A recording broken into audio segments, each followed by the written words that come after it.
welcome. My name is Omar Omzer-Buchter, and over there, or anywhere, we have two legendary people. We have two legendary people. I guess I'm the legendary person in the middle. Yes, You kind of are. I mean, I was, yeah. I'm the piggy in the middle. Angus, Dr. Randomall. And if I sound slightly softer today, that's because I had a stern talking to from my daughter that I make way too much noise when I'm streaming. So this will be an ASMR stream. Could you please arrest that mic? All right. I will arrest that mic. Yeah, wonderful. Talking about arresting that mic. Yes. That's your cue. That's my cue? Is that my cue? I'm arresting with mic. It's almost like we've never done this before, right? Yeah. Yeah, exactly. I mean, it's the first episode. We're rusty, you know? That was the slowest reaction ever. I thought there was more in the queue, but there wasn't. What cue? Arresting that mic. What more Arresting cue do that you need? mic. Your name is... All right.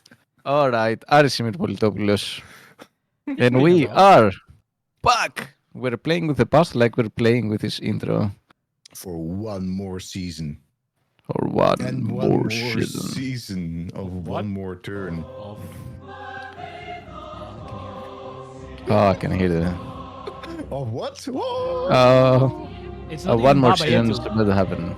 It's not Baba Yaga because it's not the game. One more season is about to happen. So, All right. what are we doing?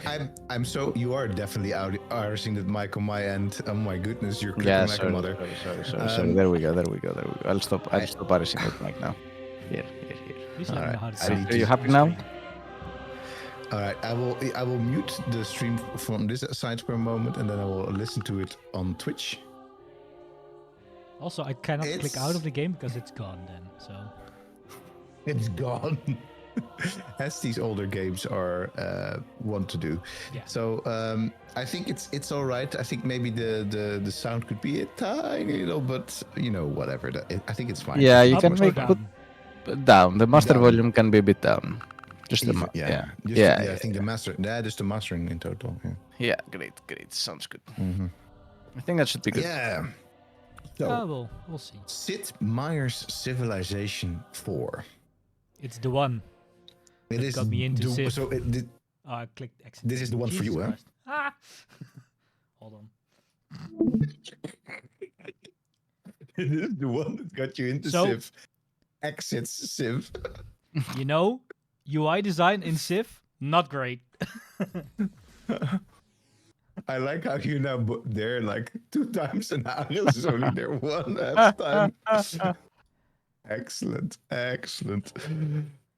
stuff. I have a really good story for closing a game accidentally. See, I was playing with my friend Garrett World of Warcraft, yeah. And you can play arena. So there's 2v2, 3v3, or 5v5 mode. It's an arena fight, right? Yeah. And we really wanted to push to reach a certain rank to get like the rewards, and we couldn't make it. Mhm. So one night we decided that Garrett would come to my place, set up a laptop, and we play next to each other.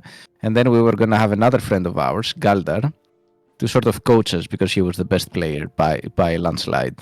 So he was just sitting behind us, like giving us directions, and we were doing the thing because the whole point was that we were gonna make it. And then, so then Garrett loads up the first game. We are in the arena. We're in the preparation round, which takes 30 seconds, and he wants to fix his macros. He opens the settings. Instead of clicking macros, clicks exit game. Immediately straight loss. That was a great start. That was off to a great flipping start. We didn't make it to Gladiator rank. No, okay. I can imagine if that's how you're starting Yes. off. Well, I thought for sure here I'm always feeling there was going to be some sort of Alt F4 story here. No, I know. But- Which I think was it's always great. It's always great if there's still a new generation of people playing games that you can always pull that trick with. Oh yeah. Talk about Definitely playing guilty games. of that. Finally. Welcome to play. It actually says play now. It's like, come on. You can just Don't. play. It will throw you in somewhere and be like, good luck, I guess. Mm-hmm. Luck? Yes. Good luck. But the first Let question is, me which, pop which, out Yes, the the first chat. question is yes, and the first question is maybe what year did Civilization 4 came out, Omar? You were in a very interesting story about this was your first civilization. I've no clue. I know. I Really? think You have this expansion pack is 2005 ish. yeah, that seems correct. 2005 is the game. I don't know about the 2005 is expansions. Wait. 2005 is the game. I think that the expansion pack is probably 2007. I want to say, or 2000. I was the last one. The 10 last or 11 years old. one. I had just finished studying. Well, not in 2005. I was just finishing up my bachelor's. All right. Okay.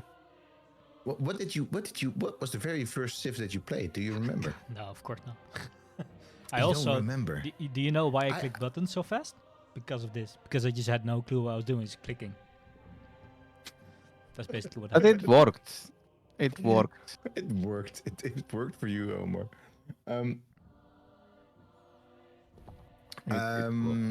So, Do we want to go random? I don't think we want to go No, random. we definitely don't want to go random. No. Ah, yes, of course. This is the one with Hauptsächsucht in there. That's interesting. What is org? It's Organization. Organization. Okay. The other I Mehmet is know. also an interesting one to go for. I want to Ragnar. We've never played Viking, have we? I think we played against Vikings. Against Viking. So I also want to say another interesting one to go for is, I mean, there's Willem van Oranje in there straight up. We could just do that. I don't think we've Let's ever done not. that. And I seem to remember he was pretty damn good in Civilization 4. of course he is. I mean, this is Obviously. the last one. This is the last one with Stalin in there, if I remember correctly. Yeah. Also the last Or one. last Napoleon, I chance to think. play this particular mass murderer. And I was actually thinking, I wouldn't mind picking Napoleon. I was gonna say, I mean, the movie Napoleon. Yeah. Napoleon. Really?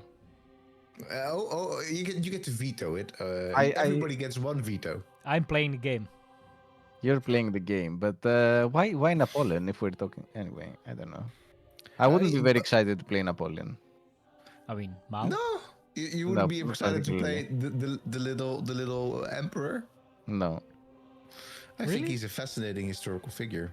Isn't maybe I'm wrong on this? Isn't Ethiopia isn't this the only time that Ethiopia features into the game? No, because this is featured in Civ 6. Yeah. Oh, it does. Right. I think all of these are actually so. Is there a unique civilization? Civilization 4 is what I'm asking, basically. That's a good question. I can look it up leaders, yes.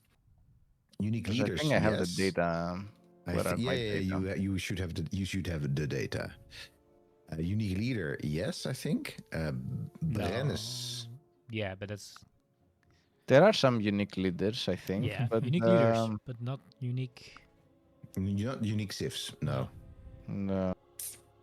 Is this also the one that India does not have? Has like also Ashoka, not only Gandhi? Yeah.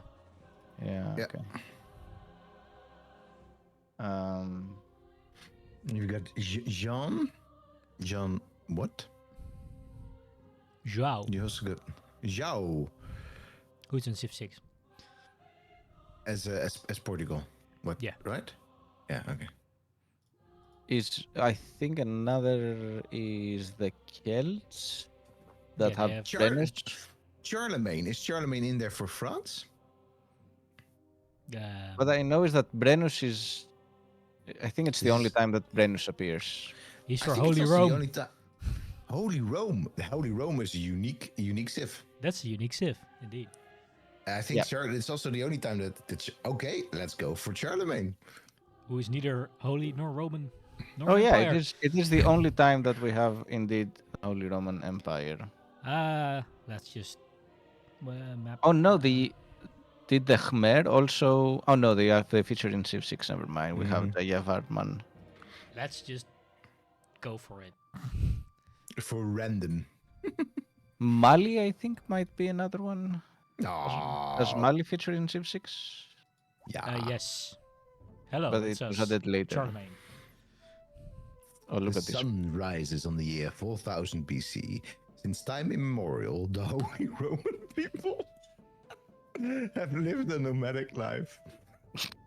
It's a great choice, the Holy Roman people. The people that are holy and Roman. After years of wandering, they are ready to settle down and found your first city.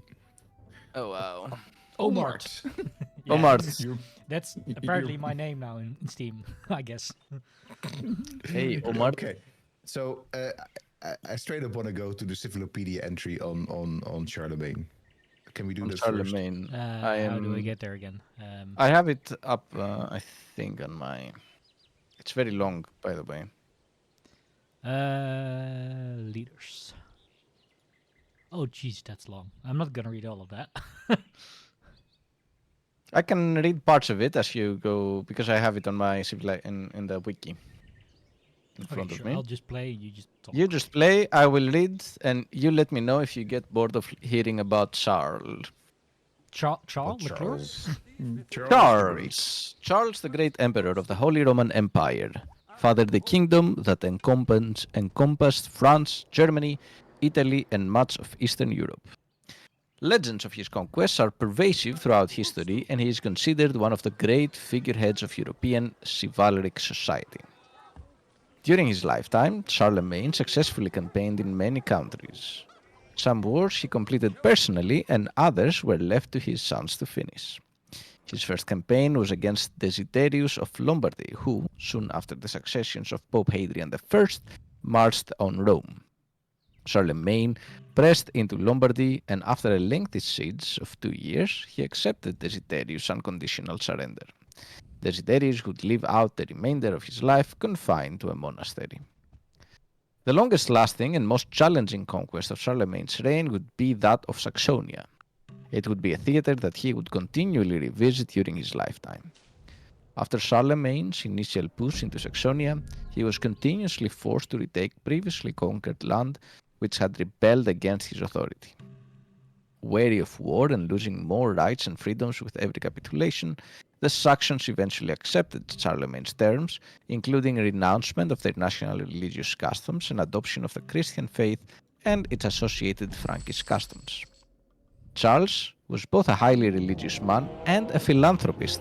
This doesn't come across so far. He often built friendly relationships with other countries such as Egypt and India, so that he could later send money in an effort to assist struggling Christians in those regions. I think the master volume needs to be a bit lower, by the way. It's very loud on my end. Where was So I? much to click. Hold on. Yes. I can't, you can't not click this now, so I need to first research Yes. something. Although much more of a conqueror than an economic or social reformer, Charles often contributed money to relieve the poor and sick in his kingdom. Charlemagne, despite being unable to write well himself, had a vast love of literature and education. Due to his conquests, Charlemagne came into contact with many different cultures and learning institutions. I conquer them, but I also learn. Having contributed considerable funding to existing monastic schools and institutions of learning, Charlemagne's era became known as the Carolingian Renaissance, with a blossoming of the arts and sciences. As a member of the Nine Worthies, a group of both fictional and real people that represented the pinnacle of chivalry during their eras, Charlemagne was the embodiment of honor in both person and position. A conqueror, a philanthropist, lover of the arts, and a highly devout Christian. Charlemagne stands as one of the important figures of the first millennium and the forefather of Central Europe as it stands today. Central Europe also. I mean, come on. Yeah. He was basically Dutch. Basically. Also. By the way, we are being... I need some trumpets, Omar. I need some trumpets. Pasco! Parijanin! It's so excellent to see both of you here. Double trumpets. Really great. Double trumpets all the way. Really, really nice. We absolutely hope you're doing well, Prejanin. Very good to see you here. I mean, and for the kickoff of this new exciting series, well, not new. The series is old. The season is new. This is, in fact, our oldest series and also our only one, I guess. But Yeah. by this point, but yeah, no, for sure. I mean, what a puff piece that was on Charles. Holy Oh shit! my lord! I don't think I He's, will ever read anything on Charlemagne again. I think we will. I think maybe we should read some that is maybe a bit of a less of a puff piece, because this is almost like angels were flying straight out of his ass. Yeah. A philanthropist, right? Weren't there? Yes. He loved to learn. That's why he was conquering. Absolutely, he loves to learn, and also the dude couldn't read, but somehow we remember him as this super wise, smart dude. Because he was. I forgot, by the way, was that Civilopedia? That was certainly Civilopedia.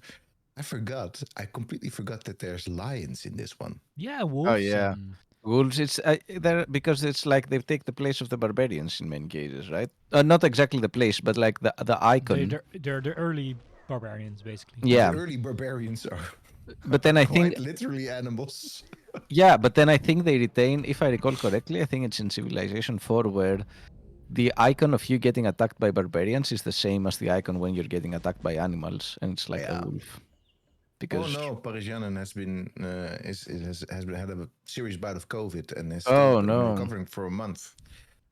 that doesn't sound Oh, fun. sorry. Hope you'll get better very soon. That absolutely sounds like a rotten thing. There's a lot of It's- COVID going around recently. Yeah, absolutely, and it's not any less dangerous. No. It's Really just not. some of us have had it a couple of times already, and then we hope we know how our immune systems respond to it, but we cannot be sure. I will certainly still dodge Yeah. the thorny bastards given the chance. I want to say though that for me, I mean, we started this series already way before. So I have this sort of this series is two modes for me. It is both you and I sitting in front of in the office, and then the rest Yeah. of it is just like I almost feel like we're in lockdown again because we're playing this series Yeah. together with Omar. Yeah. It's true. At least in Civ 4 we get Mr. Spock to narrate to us. That is very true. That is very true. Not the whole Civilopedia piece, but absolutely You the get quotes asked like that. for the Oh, no. technologies are oh no. Uh-oh. Eaten Yes. by the lions. Lions dead. It actually says barbarian lion. Excellent. Yeah. It's all like it's the most con- like in your face of all the contrast civilizations. in contrast to the cultured lions, like the Yeah, of course. civilized lions. The Aztec civilization has been destroyed. What? Aztecs Whoa. being a weak civ since 2004, 5, or I don't know. when. Well, How did they? What? How? It's civ. But did they even start? yeah, they started and they just didn't defend their city. And Against or they what? The didn't. lions? Could genuinely be that they're just. They're just dead to a bunch of lions. I remember a couple of starts where I was just swarmed by lions and wolves. Yeah, yeah. Like in Civ 6. Aris, have you never found archaeological traces of a whole civilization being wiped out by wolves and lions? You're not I telling mean, me. sea people, what? Lions. What? Lions. Sea lions. Hey. Yeah. Hey. Hath not the potter's power over the Oh, I'm just happy I'm not outside right now unto dishonor? Mm-hmm. because the rain Okay, sounds yeah. pretty flippin' the- intense. The rain is like a sea at the moment. Second COVID for Parisianen, but previous time it went much easier. Yeah. Oh shit. Well, hopefully it is gone. The after effects are gone soon, and then stay away for a long, long time. Look, we found writing inside a hut. In writing, I mean, sometimes you just find texts inside huts. This is not unhistorical in that sense. No, absolutely, absolutely. Sometimes you find texts in streams, Aris. Mm-hmm. And in this particular case, We have two texts Ooh, we have two in the texts. stream. Didn't you see how smooth that That transition was very was? smooth, this transition. Yeah, And this yeah. time I picked up on it. Yeah, this time you did actually. This time you did. So part of what we're doing here in this, we thought about things this time. Yeah. Basically, we have Omar playing Civ 4, going fast, going hard, and us playing around with texts. Yeah. Going hard, going maybe not so fast. Yeah. So that's basically what's going to happen. Omar's going to coast us through, and of course, at any point in time that we're like, Omar, wait, we see something interesting. You just it's Korea, right? That you're talking Yeah, about that's there. good. Yeah. Oh, look Yeah, at these yeah. Korean workers digging, though. I mean, don't say that Civ ever made sure not to go in for a nice little trope. Yeah, absolutely. Just those. I mean, to be honest, this is also. Oh no. Both. Oh, both wow, a trope this and an actual boars. historical. Haha! There's not boars. There's bears. Bears there. All right. There's boars. I have somehow it's a bit the quality is not very good on my side, and I don't know if it's the same for you, but It's the same for me, but it's okay enough. It's okay enough. I hope the stream is fine then. I think Let the stream me- is fine. Let us know if the stream is fine, people. So the idea here is because not last time, sometimes ago, some seasons ago, we read Sid Meier's memoir, and we read the entirety of the book, chapter by chapter, and we were discussing a couple of chapters per stream. So this time, what we're gonna do is we're gonna, contrary to what from what Sid wanted us, because Sid, he hates people doing academic work on his game. He Yes, thinks he hates it. he thinks we have nothing better to do and too much free time on our hands, and we write stupid things about his game. Not his his exact words, but I'm sure he thought of this at some point. Basically, it's like saying we're you've got no life, paraphrasing, and you've got plenty of time. He's never met Yes, an I academic mean- in his life, has he? So we're here to prove him wrong Wow. because A, we don't have that much time, but we have enough time to prove him wrong. And two, we're gonna highlight Civ-related scholarship. So It seems Ares like is we're noticeably just louder. proving his point. I can fix this on my end. Don't Yeah, worry. because I cannot fix it on my end. Please, Ares, to the mic less. Yeah, and I'm also a little bit less loud for the simple reason that my daughter has been complaining, and if I don't be very, very careful, I don't get to stream at all anymore. I could bump up my sound on my end a little bit No, more. I'm fine. I fixed my end. It's fine now. Yeah, you mean you fixed that you didn't wrap your face around? No, the I mic. lowered my output you, on. you lowered your actual mic boom so it wasn't stuck in your mouth. Yes, yeah, sure. Yeah. Sorry, Aris. I just linked to the very first one that we'll be discussing. But I'll just plunk the two in our Discord. The two papers. If you wanna read along, and I'll plunk them in the essays channel. Yeah. Yeah, plug them in the essays channel and in the chat. Yeah. Let's do that. So the very first text, and I think this is always a bit iffy. You never know, right? But I think this may be the first text that actually discusses not civilization in an academic sense, but it does discuss. It's the cousin of civilization. That's colonization. In an academic review even, and it is a great one, a great review from 1996 by Laura E. Donaldson. A review essay from Women's Studies and Native American Studies. I think that is, or no, that's actually the topic. It is in the journal Race, Gender, and Class. Exactly. So, but that I think you already know where this is going. Yeah. Already. It's a great title, especially for the 90s. We're talking mid 90s here.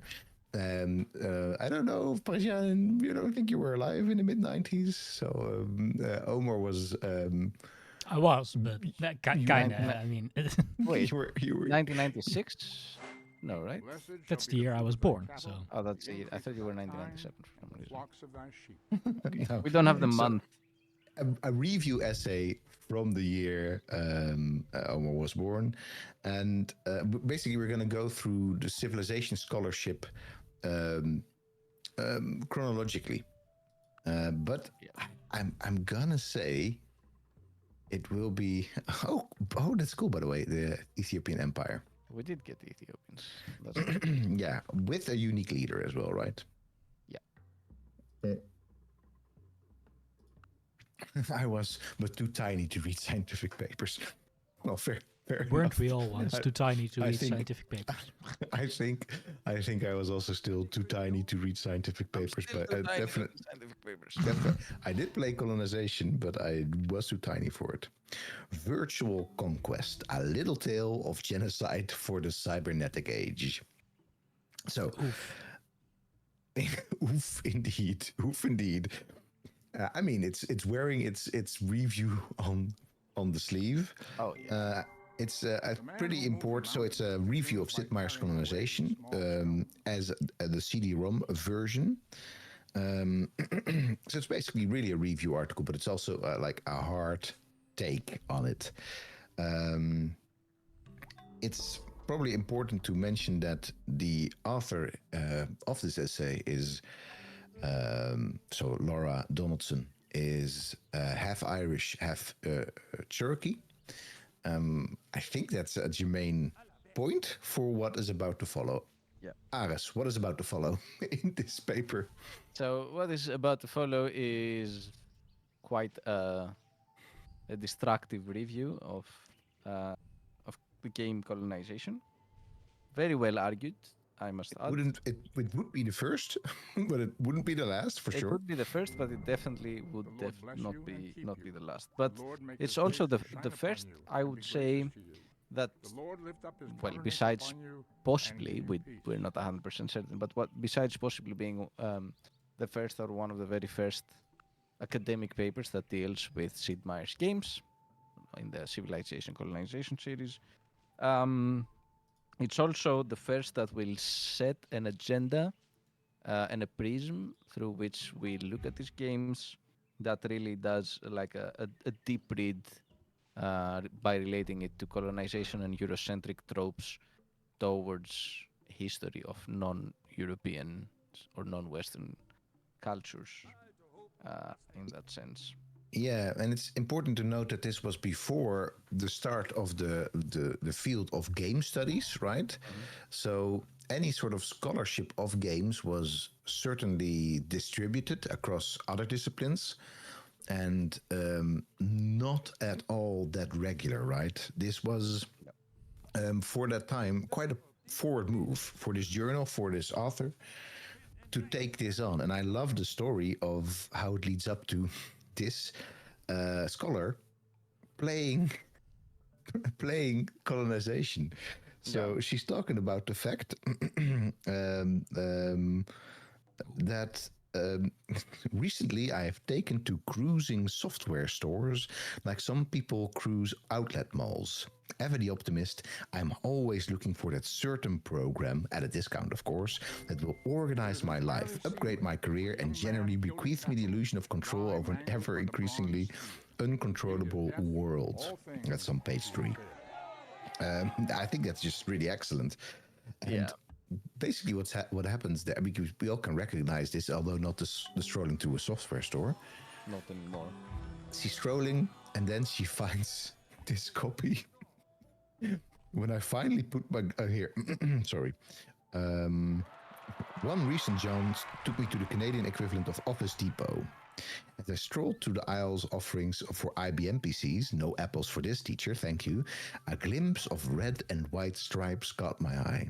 On the cover of what appeared to be a computer game, I discerned the blurred image of a ship careening upon the ocean. When I finally put my glasses on, the following words came into startlingly acute focus. Sid Meier's colonization. Create a new nation. I glanced at the sign above the display, which listed it as one of the top 20 selling computer games. I mean, to make the picture complete, a thick red line with a text proclaiming the tradition of civilization continues, emblazoned at the top. Yeah, I thought to myself, so what else is new? So what I think am is the Lord thy God. really Thou shalt fascinating, have as no I'm going other to bounce it gods to you before me. to run with this for a bit. Have we just implemented slavery? Did we just straight up do it? Yeah, we did. Homer just does it. Oh. I mean, you Okay, have well, to. we can talk. You don't have to, but we found Judaism. We have to, but we don't have to. Yeah, I'm sure that's Yeah, what we they all founded said, Homer. Judaism. That's interesting as the Holy Nice Roman goal, huh? Empire. I Yeah. mean, this looking You like a gotta Dan start Brown. somewhere, you know. You It's gotta like a start Dan Brown somewhere. novel. I mean, we have Judaism and Hinduism. So, I mean, Yeah, can you do? There you go. how very I Holy really, Roman I of really us. like how So in holy? this game you get the little like toasty slices, and then eventually it becomes a loaf. Yeah. Yes. Like Yes, so yes. Now much it's a food. loaf It's a of bread. It's a whole Yeah. bread. Till then you only get a slice. So what I like here, really, as the first sentence already, for the first paragraph already on this. Yeah, I thought to myself, what else is new? Now, we've recently been really looking at civilization, trying to come up with something new to say about it, in this idea of being stuck, right? Yeah. So what I really like about this review essay is that this author just doesn't mince any words and doesn't need to, because there is a lived experience of at least the fallout of colonization, or the fallout of being conquered under the civilized empires, right? From this person of Scotch-Irish and Cherokee descent. And like, what else is new? That is basically Yeah. the whole tagline for this review. For this by then brand new game of, after this huge success of Sid Meier's Civilization 1 and 2, or in fact by this time only Sid Meier's Civilization 1, 2 would be coming out a little bit later. This idea of, what else is new? Yeah. I think reading this review, I must say that I had this feeling that at times I was like, okay, I guess you've said it, right? Like there is not a lot of this really reflects to every other installation of this particular series, and it does feel, because we've read enough of like civilization related scholarship, but also online reviews, videos, a lot of media that discuss civilization, and there are some of these topics that have been discussed almost to exhaustion. But here it's interesting to read this from a perspective of like, okay, I guess this is not that many people had talked about this at that point, right? Maybe nobody had talked about this at that point. Not about concepts like decolonization and Eurocentrism and stuff like that, but in relation to that particular game. And then of course there are always new things to say, and I think we have something to say, but it was a very interesting experience to go through this very early text and looking at arguments that are that have been repeated, and still it feels like the point doesn't land, right? Like, I mean, I think the point lands in the review, huh? To be clear. Yeah. The point doesn't land to. Not, I don't want to say the developers, because there has been changes, but in a way, it doesn't always land to the players as well. Which it's the players are not really the focus of either of the text, maybe the second one. But here we don't really talk about the players that much, but really about the game in this particular review. Yeah. We have Yeah, entered I the think classical era. that is quick, Omar. That was really, really quick. So But you have to. After we're done talking about this text, you have to give us a little bit of a highlights of what has been happening, Yeah, because I'm trying to follow both Ares and you, and it's tough to do both. It's a tough cookie, yeah. Yeah, and what I think is also as a little. I think it's absolutely one thing that is, and it's not something like, oh, that's very bad for the scholars who came after, but this paper is very poorly cited. In fact, it is only cited, as we have to believe Google Scholar, by our friend Jeremiah McCall, and then some Greek paper that I can't read. What? And it's yeah, Wait, let me look it up. something about kids, that's for sure. But Historia kai Historique. Anyway, something from 2021. And there you go. Ψηφιακά παιχνίδια, ιστορία και ιστορική συνείδηση, θεωρητικές προσεγγίσεις, ερευνητικά δεδομένα και εμπειρικά στοιχεία στο σχολείο. Wow, why would that person Oh no. this paper? Are you right, Omar? They Was there a captured- civilization? they Wait, we captured- found the second Vienne. They captured. You captured. They What? captured your. Jesus. They So captured. actually, it's this and they color. killed- Yeah. Damn, Barbara. We found the second Vienne. We did actually find the second Vienne, right? Here's Vienne.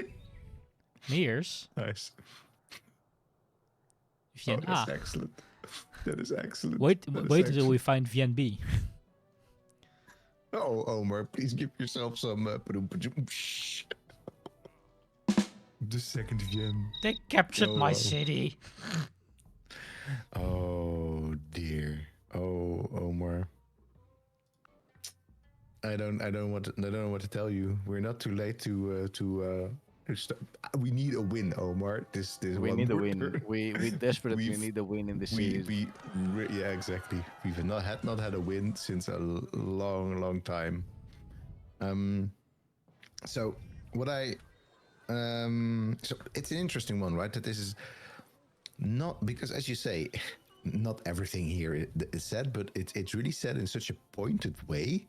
Yeah. And I think even in a way that is more encompassing than a lot of critiques after, which we will still get to, right? And not all of it is critique either. I think we should also say that we're going to look at some other papers that look at other maps of this. But honestly, a lot of it is critique. Yeah. This article sounds more like a fun story posted somewhere on a blog rather than a scientific paper, but that's a win, I think. No, and I mean, there was Usenet, there were some fora, but like there's, and I guess there's also room for this type of academic review of stuff, right? Maybe nowadays somebody would sooner make a YouTube video out of it or a blog, but there's room for reviews like this. Absolutely. Yeah. So, you want to take us through another point? What else got your attention with this one, Aris? Well, immediately after, I think we can I have a lot of notes. So, in the immediate following paragraph, she says, "I should say that as a person of Scots, Irish, and Cherokee descent, I have always been suspicious about the rhetoric of civilization," in quotes. Under its banner, the United States, along with other European nations, launched brutal military and cultural assaults against American Indian societies. And there is a lot of further discussion about this and what it means and the connection of civilization to imperialism. And I think this has a very real element to it that is presented here. But it also has another element, and that is the element of the worldview that becomes more apparent later in the text. But it's already, I think, apparent here in this sort of gut reaction that she has, saying, "Oh, so what else is new?" In a way, it is about the narrative, and it's about the narrative of the force of civilization or the civilizing process. And that already comes again. She wears it on her sleeve, the argument, and it's further elaborated below. So what I also want to just to it has this sort of blog-like quality, and I don't necessarily if I should be connecting the two, but I'm just gonna do it more as a tentative thing rather than some sort of like, oh, this is what's going on here. But what this really reminded me of the way that this author works with this clear problem that has been given to them from sort of the idea of civilization, right? Is to immediately then follow it up with a joke. Yeah. I realized that people in the computer store were beginning to stare at me, deducing Yes. from the expression on my face that I was either having a heart attack or a terrible case of gas. In a disgusted daze, I picked up a copy of the game, went through the checkout counter and took it to my van. I didn't let it ride home on the front seat, however.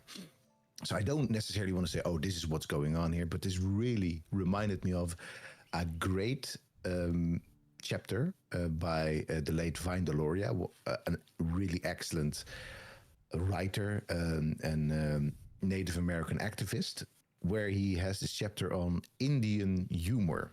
And there's a line in that chapter I really remembered. I still remembered it even, but I looked it up especially for here. The more desperate the problem, the more humor is directed to describe it. And then he says that's an Indian type of humor, right? The more desperate the problem, the more humor is directed to describe it. And I really felt that was going on here. It's like clearly a really painful, rotten history of colonization and civilization if you are partly of Cherokee descent. Just in general, right? But especially as somebody with ancestors who suffered directly under that. And we immediately just go for this lighthearted, I didn't let it ride home on the front seat. So I think that's I think it's a really good way to immediately disarm this game, right? And the message that it brings. You get to right in the back. Yeah. Anyway, I think one thing, if there is one thing I feel like it's not exactly missing, but one thing that I was like, because I really like this writing style. But it's clear that this person sees this thing, and basically by looking at the cover, right, 50% of the analysis is there, right, and then the other 50% is I think it was for her probably quite predictable, but she went through it anyway. But one thing that I had as a question, it's not like a critique, but it's more of a question, is like, why did you pick it up then? Like, why? What was the driving force behind saying, you know what, I'm gonna take this game and check it out? Because it's not like, clearly not something, a certain program that would organize her life or upgrade her career. That's a great question, Aris. Another great intervention from Parijanin. Yeah, we have a lot of humor here during a war for similar reasons, partially. Yeah, I mean, I can see how that's definitely this dealing with things head on through laughter is it's a great solution to it. But what you're saying, is very true, and that there's probably, I mean, I can see another line of reasoning here. Is like, I'm gonna write a review about this, right? No, I'm sure that this could be the reason, or it could be hate play, right? I'm gonna play it because I know I'm gonna hate it, I can could see. also be somebody who's genuinely interested in media having to do with this. I have to say, I didn't look up too much else about Laura Donaldson, so could be all sorts of other reasons. But there is something fascinating in this game anyway, right? Even if it's bad, fascinating in colonization, but same thing with civilization, right? So yeah, no, for sure. I think it's a good example. I think if you're coming in with a certain perspective, that I think it's absolutely permissible that 50% of the analysis is already done literally by judging the cover. And then interestingly, let's say 40% of the analysis after that, or maybe even 45% of the analysis after that, is done, interestingly enough, in a very similar way that we do it. And that's by looking at the Civ-scholarship or the Colonelpedia in this particular case, and at the game manual. Oh, the Colonelpedia sounds so wrong. The Colonelpedia sounds like the human centipedia, but no, Human centipedia, Jesus. Very good, Omar. Very good. But basically that's what she's doing, right? So she's just leafing through the manual, and she's just According to its introduction, colonization puts you in role of the viceroy of the new world. You are sent by your king and country to establish colonies in the newly discovered Americas that lie to the west. You face many of the same challenges that faced colonial organizers of the time. Competition from other old world powers, strange native cultures, the problems of establishing profitable trade programs, and the problems of organizing an army from a ragtag band of colonists. In colonization, you have the chance to change history. My head reels at how the subtle use of euphemisms, e.g., organizers for colonizers, imbues this account with much more virtuous intentions than those suggested by the actual history of European conquests. As colonists, players do not conquer anyone, but rather, in maneuvers similar to those of Lee and Jacoka at the Chrysler Corporation, I don't know who that is, simply reorganize. I guess that's a bastard CEO from that time, Lee Jacoka. Maybe that's worthwhile for a wiki crutch. Simply reorganize Turtle Island by imposing orderliness and discipline upon its unruly indigenous workers and other unfortunate inhabitants. Right? It's great stuff. It is really it's basically discourse analysis at the time when it actually I'm going to be a bit sour, when it still meant something to say you're doing discourse analysis. So Lee Jacoka is a ex-CEO of Chrysler and then Ford. Probably known for his great stance towards worker rights. I guess so, yeah. Probably. Yeah, this part I thought was very interesting in general. Both of these paragraphs. Oh no, my scout. No, not scout. Because it has to have at least argument. one scout surviving till the end of the game, Homer. Well, that's the only one I had, so nah. Build another one. So what I want to say is that she makes this great point, right? That they are not the colonial organizers, that they are not presented as conquerors. So we are not like doing something bad here. We're just reorganizing the land. It's fine. And then in the following paragraph, there is another element or quote from the guide, which says, although Columbus discovered the Americas in the Eurocentric view, these lands had already been discovered and occupied many thousands of years earlier. And then she says, perhaps this is the work of a different writer, or more likely, this statement functions as the computer equivalent of those apologies for mistakes that a newspaper always puts next to the obituaries. I thought this was an excellent analogy. I think this is a very to the point analogy, because this is true. This is what media do as well. They feed you a lie, and then days later they're like, "Oops, it was a mistake." But then by that time, it has already made the headlines. Yeah, and it just gets fixed on the margins. Yeah, and then in this case we have the historical headlines, of course. But it also made me think that maybe we're dealing with the first like academic or academically published review. But then it's clear that somebody had told them about this or told them off. Somebody, it's clear that the people writing this and people making this particular game were like, we kind of know it's not cool, but we think it's kind of cool, so let's just shove this in the back because we still really want to make it. Yeah, I mean, this was after 1992, which was both 1992, I think, was the last genuine celebration of the Colombian discovery of what came to be known as America, right? And that's really the moment that we're looking at the aftermath of this, where the I remember this as well still.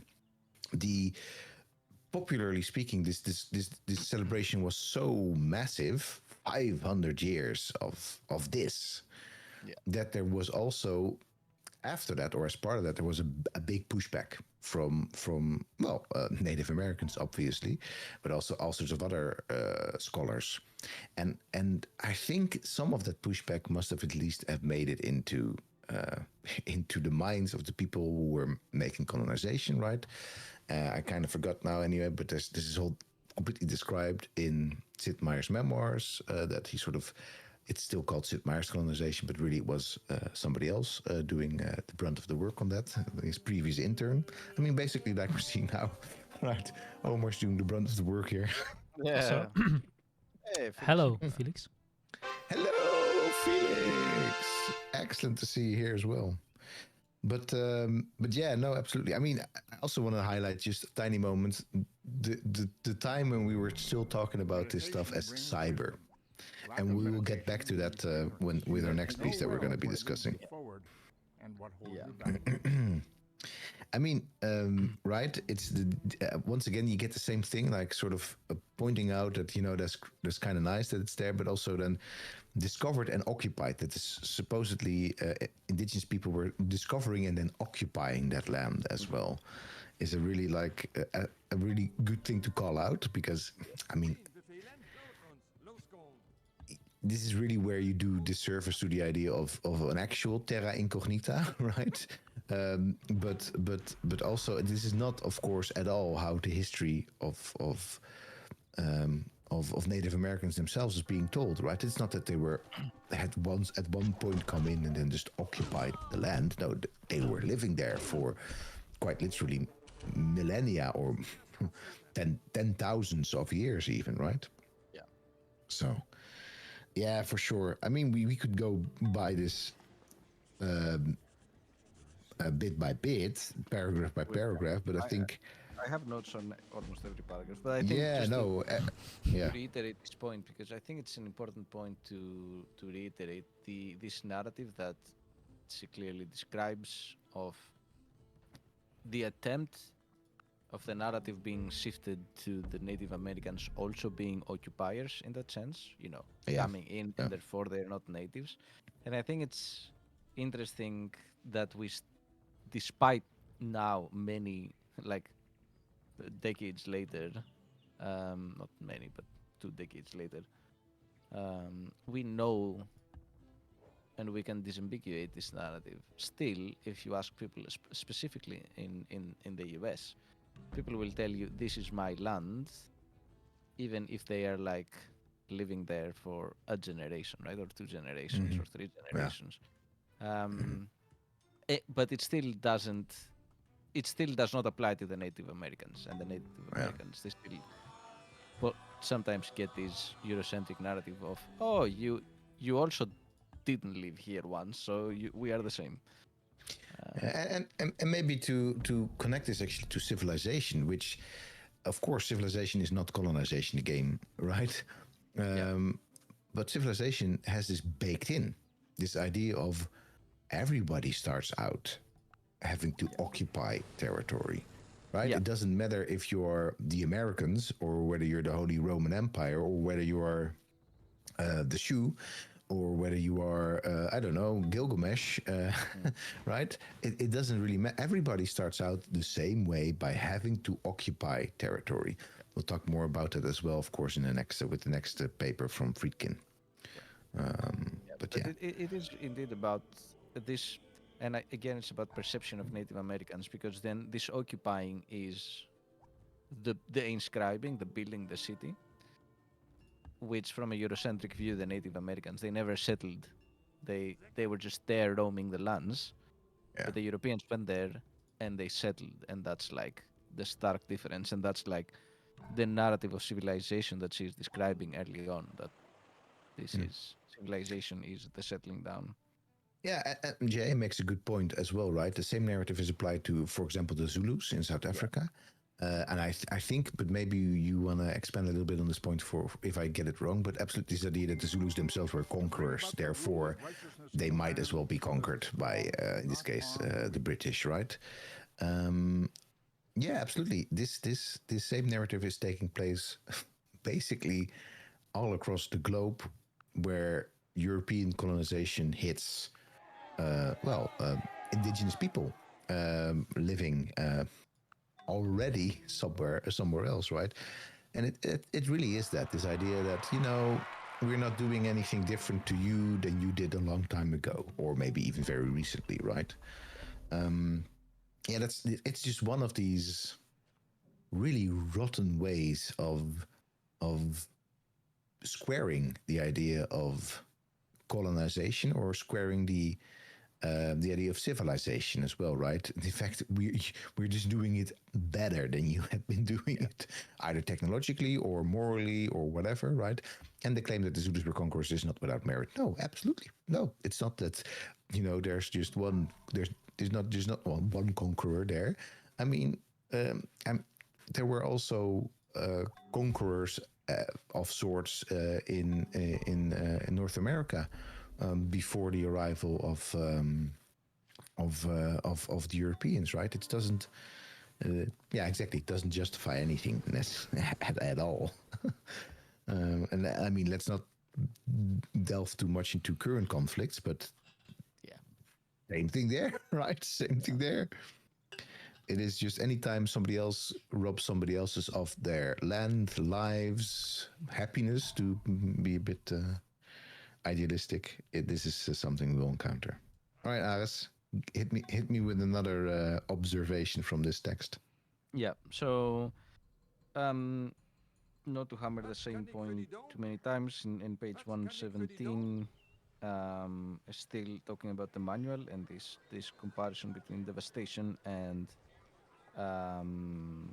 genocide, and the fact that they do make an attempt, but then still sort of doing colonization in a way. But then a couple of two paragraphs down, she starts off, and I was really struck by that particular opening because it really felt it hit home from a research perspective, and also the kind of stuff that we're doing, and especially the stuff that we do with Sibyl. So now I'm straying away a bit from the game, but she said, I realized that if I don't make an effort, I might get stuck in the preliminary text of the game. Yes. And this offhand comment, which has nothing to do with the rest of the review, I thought it is similar in a way with the analysis that happened on the cover, right? So clearly, as I said, I think 50% of the analysis had already happened, and then as a scholar, both as a scholar and in this case as an indigenous person as well, who is personally affected by this, but clearly also from a scholarly perspective, you get so like invested early on in the things that you're seeing because there are so many things already happening in these texts, and I'm sure that a lot of these texts, and we discussed this other times as well, are written by interns, are written on the side. They are the fun projects in a way. They're not the game, but they make they have so much things to read into them. Even though somebody like Sid Meier might tell you, yeah, but you're not playing the game. Like you're not getting it. You're not getting it. You're not getting it. But it's like the analysis is there. Like what can you do? Well, well, to even not say to scholarly analysis, but the lesson is really there, right? And that's also what this colonization and civilization, more and more as well, right, was also being like shadow marketed as an educational game. By the way, that there was apparently a slave revolt in Addis Ababa going on somewhere, so that is absolutely appropriate for. For sure, that was clearly. I mean, it's a great example of the way that Civilization 4 works with this as well, right? In terms of a slave revolt going on, and then actually that's never gonna go anywhere as well. It's this is, I think, for sure the thing that that is in a way the problem with the analysis of a game like Civ or colonization is that the analysis is on the outside already. The insight is on the outside already. Yeah, exactly. I thought it was very interesting. It was a very interesting sentence in the whole text. Yeah, absolutely. Yeah, for sure. So then there's a couple of random games being played, right? One as Sir Walter Raleigh, one as Christopher Columbus, and one as Sir Francis Drake. Now, basically, I don't have the qualities of a successful player. To be successful in colonization, you must balance your need for military might with your need for essentials. You must decide early what your strategy is and pursue it relentlessly. And this is really, though, where you do, this is where the game is just being, the game manual is really instructing you how to be in history, right? Relentless. You just have to do it relentless, but be flexible enough to adjust to a changing situation. So there you go. Yeah. There's a great point also about French-speaking people, that the French in colonization are the best at getting along with the Native Americans or the indigenous people in the game, right? And then and that also, as an imperial power in the Americas, the French are nowhere to be seen anymore, right? So, well, not nowhere. That would be an overstatement, but not an actual empire still. Yeah. Yeah, I think So- this part was also interesting in the binaries, because she was Yeah. talking about the options for success. Because obviously, for colonization, to win the game, you need to also win independence from your mother country in a way.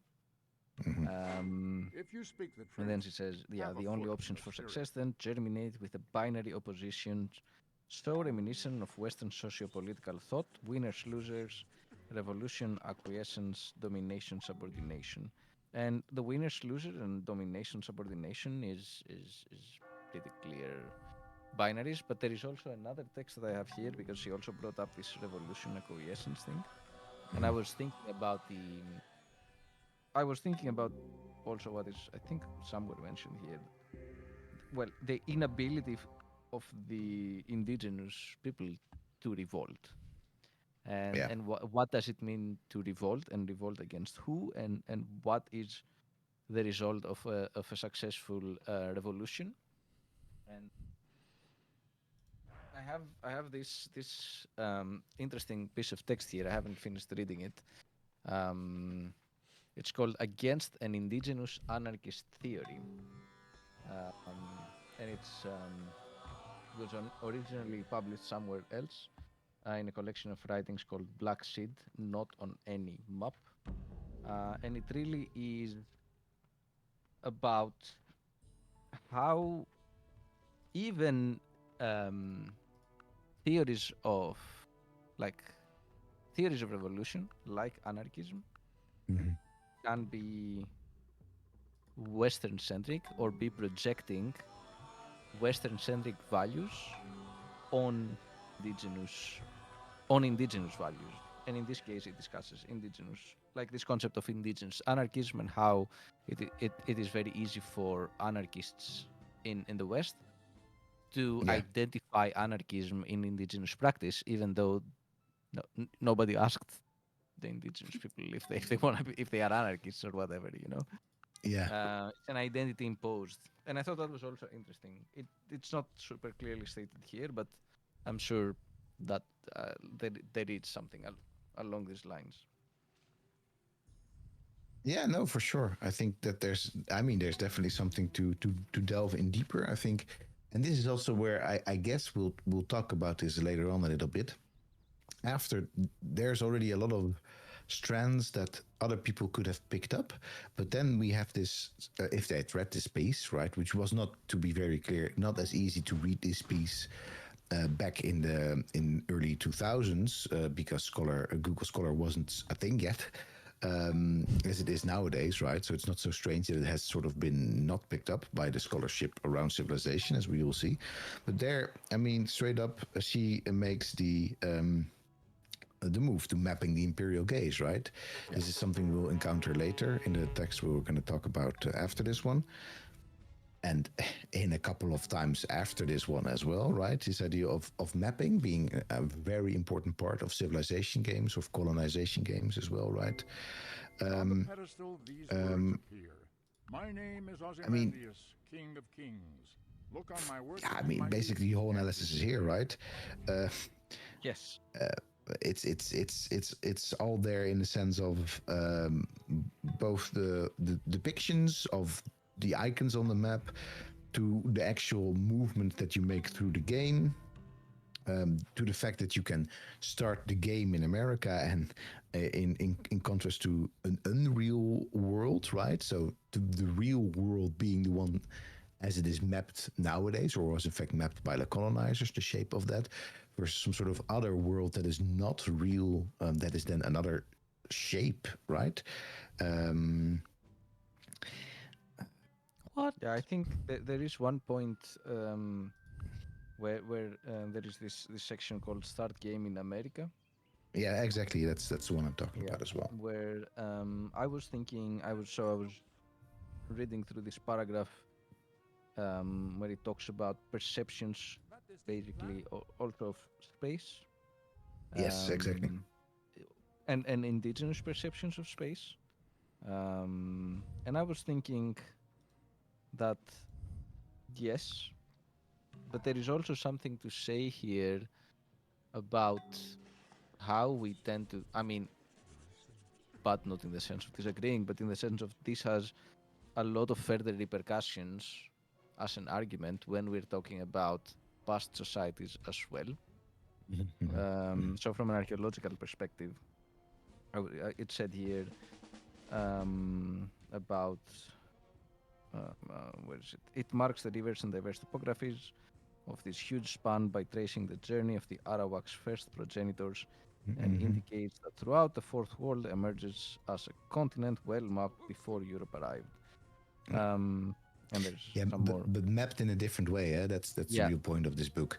And mapped through in this case genealogical descent, through the travel of some sort of ancestor hero, right? A very different type of mapping than the type of mapping that we do. Maybe even a more narrative mapping, right? And the map is completely the wrong world, quite literally, but also word as well. It's sort of beside the point, the concept of a map, except for the fact that now the concept of the map has really sort of overtaken, almost has come to be for us another way of thinking about this is what the world looks like, but quite literally a way of understanding the world and the things in it. Yeah, absolutely. Archaeologists are very guilty of painting lines on maps or arrows on maps, and sort of as if this has any sort of reality in the past, right? As if this is a lived thing in the past. Absolutely not. And it's even doing, I mean, it's what we have to work with in the sense of coordinates in space. It's quite literally the cornerstone of archaeology, right? So it's what we have to work with, but it's not, that doesn't, we have reified this as well in archaeology and in games, for sure, right? Especially games of the kind of the 4X kind, as the type of world that supposedly people in the past existed in, which they didn't. But making maps is fun. And absolutely, this, well, you know what? This is actually a very, very important point, I think. Yeah, absolutely. Making maps is so much fun. The thing I miss in a way most is still getting out in the field and surveying, right? You get to do it a lot more still. Yeah. Yeah, absolutely. Making a map is very fun. And I think this is something that I don't know. If there's a paper out there somewhere that has talked about the fun of map making, rather than sort of, because there's been all sorts of treatises about map making as a form of power, map making as a form of science, map making as a form of cosmology, and looking at them too, absolutely. It's a fun thing to do, right? That would be it would be a very fascinating analysis to understand why the map came to be so all powerful as a way of knowing the world. Because it's fun. And I think we will, in fact, have a tiny hint of that from the perspective of civilization next week when we talk about Sibyl's paper. Yeah, sure. But I do remember myself as a kid, before like I started properly playing D&D, but already like sort of playing pirates. You know, kind of this in between phase that one of the things that I liked the most was to draw maps and then like make them look old by putting paint over them and stuff like that. And that had made something. There was something very genuine to it, right? Like it is an act of. We've talked previously, and we'll talk again about games as making worlds, as worlding, right? And making fictional maps is a way. Is quite literally a way of making worlds real. You can think about them in your imagination, but somehow they manifest when you put them on a map. Yeah, yeah, and I think that is. I mean, you can't really sort of divorce the idea of map making as something fun from the power that is inherent in world making or world ordering, right? These maps are not there just for fun, right? Except sometimes they are, but also basically they're not. Yeah. And especially the ones that somehow depict, quote unquote, the real world as it's meant in civilization and colonization. They're there for very specific purposes. That's why Parisian is getting paid to make these things, right? There's very few people that are getting paid for making fun maps, basically. Yeah. There are some, but there are very few of them out there. Yeah, no, it's a great point, right?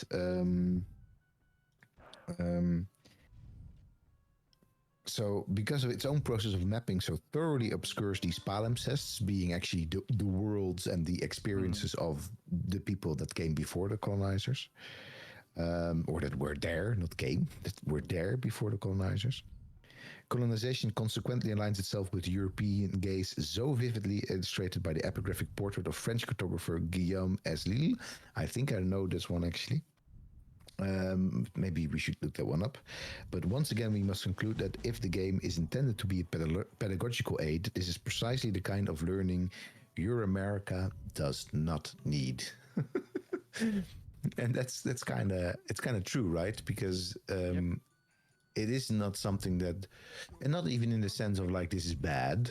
No. But also in the sense that it is, because you can say whatever you want, right? It's the moral, ethical parts of this that we've discussed this to death, but also in the sense of your America literally doesn't need it because it already knows it, right? It is not something that it needs to learn. It's there. So it's not something that needs to be learned. It's just something that is being reiterated. It's almost like Teletubby learning. Like let's rehash this one, the map one more time. Then we're moving into the topic of women, and I think that is also something that maybe that's one of so the. weird. What happened? We're moving into the topic of women. Women, yes, we are doing it. Three dudes moving into the topic of women, as described by a woman. So there you go. Yeah. But I think from all the points that have been reiterated many times in Civ-scholarship, I think this point remains quite unique in the analysis of the game. I mean, we wanted to do it. We wanted to do it, but we weren't. We weren't allowed in. We were not allowed in. Yeah. It's fine. It's fine. It's fine. I'm still sour about it because it would have been genuinely a new vector. Not a new. Clearly, it's been done here, but it would have been a new aspect of this. Just generally, I think across the board, bodies in civilization, in the civilization games, are something to look at much more closely. Yeah, but even if we're not looking exactly at bodies, just it's weird. It's weird to even say it in a way, but just the concept of women is just Build a wonder. Hold on. whoa. The mausoleum. You always build the mausoleum. It's a different one. It very much looks like the one you build in. It's not falling down. No, I mean you don't know. Maybe it will fall down eventually. Oh, that's a nice. Before we get back on the topic of women, this is not some sort of bro stream. Let me talk about women. But no, but Parisian also makes a very nice comment. I like to play something actually similar to Civ or Europa Universalis using just paper and my imagination at school or at home, before I had a computer at least. I drew them up and then imagined different countries and civilizations and their interactions, changing borders with an eraser. And I mean, yeah, I mean, I can I've done this, right? I've done this too. Probably maybe not as much as you've done it, but and that's it. There's something fun in there, and I think one of the things that we have to do is reckon with what that fun actually is, right? That's I think, and not in a reckon is in the sense of do away with it or say, oh, all of that is just bad. No, but let's try and truly understand why it is fun to do that. And as soon as we understand why it's fun to do it, we can also maybe understand some more of the why it harms, or also why it helps to do that, right? From a different point of view that is not so stuck in we need maps to make sense of the world, because that's not all that we need maps for, clearly. Yeah. All right, cool. Women, back to women, Agus. Back to women. So I think so. What I was thinking reading this particular section of the paper, basically she reiterates the point, the story of Pocahontas vis-a-vis. Entered the medieval era, by the way. We keep on being interrupted, or women talk. It keeps on being interrupted by stuff by happening. actions in game. Oh, you're going so fast! My God! All right, we need multiple He's streams played of this. 190 turns. I just Jeez, want to Omar. highlight that Omar has played 190 turns already. All right, Not knowing what I'm doing, listen. by the way. So I mean, Okay, cool. I mean, that's that. If you hit this game and you actually win, then you will have to go in this streaming series. You have to go for the other victory, one of the other victory conditions.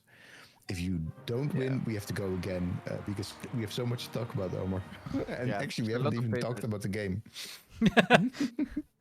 what's new? What is new? Really? Yeah.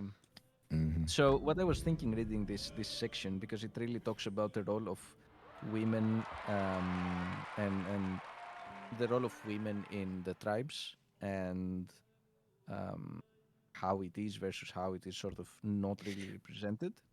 This wonderful idea of the British or the English, I guess, saying well, no, not bringing along women for their council, right? This is a quote from a Cherokee leader, Otaheite. It is customary among us to admit women to our councils, since the white people, as well as the red, are born of women. Is not that the custom among them also? Like, why don't women have places of power? So I was thinking, reading this, and I remember this review of The Dawn of Everything, where there was this critique that they didn't do. They didn't. They're one of the big things that they missed in that book Is this is the topic of gender and specifically women. Yeah. And I think that's another reason, like, it goes to show that even in the most progressive historical archaeological writing, oftentimes this is being completely ignored. There was a woman in 1996 when it comes to civilization who talked about this specific topic, but then no one really has picked up on it in like in a significant way, and it does go it does show that for all the talk we're having about civilization and its colonial roots and its colonial history, we're still forgetting a vector, and that is the patriarchal vector, and it is important to bring this in. So it was also very confrontational part to read as well, because we haven't done this analysis either, right? I mean, we've not done it. As I said, we planned for it. We wanted to do it. Yeah, no, for sure. But we've not done it yet. No, for sure. And this is okay. Maybe this is part of the fact that a lot of the iconography of civilization and colonization, and I'm talking about the games, is so enticing, right? It just it's so on the surface that why would you dig sideways, right? Yeah. Why would you like go find that other thing that is less clear because it's just quite literally doesn't wear it on its sleeve because it's not there for a majority of it, right? Like if we look at our screen right now, Omar, do us a favor. Can you find a woman on our screen? There you go. There's one. Yeah, but not as a leader. Like present on the. Yeah, but that's even fine, right? That's even fine as a point of analysis. There's a leader. I'm going to say immediately is a very particular leader with a kind of naughty sex appeal, right? When it comes to the bust and the wild hairs and whatever. Boudica, very much a sexualized figure. So straight up, if you just make an analysis of Boudica right here, you'll get that. But aside from Boudica, any woman? Female figure. Of all these figures present on the map right now. Probably not. No, I mean, to be clear, this has changed in Civilization 6, huh? So Not substantial. Yeah, there's a lot of units that have women soldiers in them now, right? We did have this discussion of like the archaeologist that is usually, I think, that the archaeologist model, for example, is always a man. And we should say biologically presenting as women, right? So that's but honestly, in the case of this game, in particular Civilization 4, that means there's not some sort of cross-dressing going on here, right? That is not what is happening here. They're all just men doing the work, doing the dying, doing the fighting, doing the tilling of the land, doing the prophesizing. Yeah, no, absolutely. I mean, this is a great point. And then this also holds for colonization, because there's basically a couple of in that game which we should replay at a certain point. Once we're done with all the civilizations, then we go to the spin-offs. For sure. No, I mean, I think we can go. When we're done, Civ 7 has dropped, so I mean. There you go. We need to get stuck in that. But I mean, maybe we can. So one of the things, actually, Alpha Centauri would be one that I wanted to maybe even have a look at before we get into maybe even a season 7, if Omar really flies through these. This is season 7, right? So. Yeah, no, exactly. Yeah, maybe before the end of season 7. But there's this great analysis in this paper about Pocahontas, right? Now, I don't think I have to, virtue of Disney, explain to anybody who Pocahontas is, at least in the popular imagination, right? Yeah, exactly. Which is also very much what Pocahontas is in the popular imagination of the colonization game. Really, this person that becomes sort of this broker for actually Europeans to subdue the Indians in this game, right? So, I mean, there's just a great analysis there. Also, how it's, and one of the things that, aside from, you could have by the way, Omar the Puny. Oh dear, you may not win this one. It was just power rankings. Power ranking. That's fine. What I think is, aside from the particular analysis of Pocahontas, which you can read for yourself, I think it's very worthwhile. Basically, the popular histories are completely wrong. And because of that, in the popular histories and in the popular media, Pocahontas becomes kind of a double agent for a lot of people. I had a teacher, Francie Taylor, also of Native American, two different Native American, Choctaw Cheyenne, if I recall correctly, don't know for sure anymore, so hold me to that. Hated Pocahontas. Not only the movie, but also literally hated the historical figure that Pocahontas was, right? Simply because being described as an apple, somebody who's red on the outside but white from the inside, right? So fascinating stuff, but maybe what jumps out more in a general way is that the history in colonization, but also I think by extension in civilization, in its detail as well as its larger processes, is really, you can even call it a particular history, but you can also just call it wrong. right? Yeah. What do you think about that? As simply saying, this is because we will later get to the paper by Adam Chapman, with his analysis of is civilization history, and we'll bury the lead for now. But it's even a bit of a weird question to ask from this perspective, right?